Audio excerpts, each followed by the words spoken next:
Ambati Silks, Kanchivaram Saree Store, now in Vijayawada. Exclusive Pattu Sarees, Salwas and Lehengas.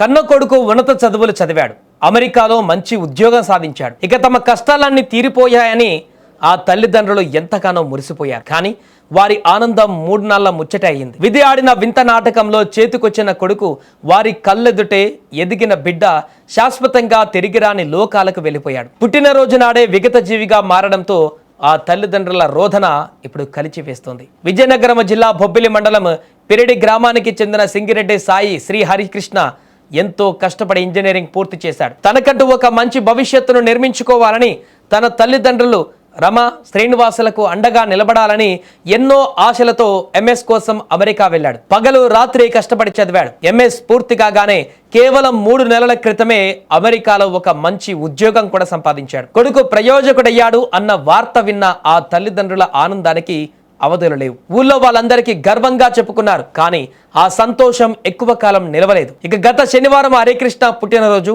కొత్త ఉద్యోగం, పైగా birthday కావడంతో స్నేహితులతో కలిసి ఎంతో ఆనందంగా ఆ రోజును గడిపారు. సాయంత్రం వేళ సరదాగా గడుపుదామని పక్కనే ఉన్న చెరువు దగ్గరకు వెళ్లారు. స్నానం కోసం ఆ నీటిలోకి దిగిన హరికృష్ణ ప్రమాదవశాత్తు నీటిలో మునిగిపోయి ప్రాణాలు వదిలాడు. ఇక అర్ధరాత్రి అమెరికా నుంచి పిరిడి గ్రామంలోని తల్లిదండ్రులకు ఫోన్ వచ్చింది.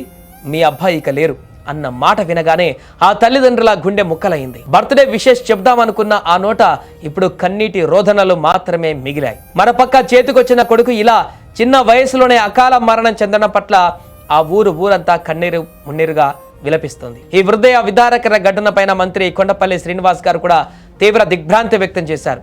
కనీసం ఆ బిడ్డను కడసారి చూసుకునేందుకు వీలుగా హరికృష్ణ మృతదేహాన్ని వీలైనంత త్వరగా స్వగ్రామానికి తీసుకురావడానికి రాష్ట్ర ప్రభుత్వం అన్ని చర్యలు చేపట్టిందని, ఉన్నతాధికారులతో మాట్లాడుతున్నామని మంత్రి హామీ ఇచ్చారు. కానీ ఎన్ని చేసినా ఆ తల్లిదండ్రులకు తమ కొడుకును తిరిగి రానివ్వలేరు కదా. ఏదేమైనా కూడా ఈ ఘటన ప్రస్తుతం ఆ గ్రామంలో తీవ్రని విషాదాన్ని మిగిల్చింది.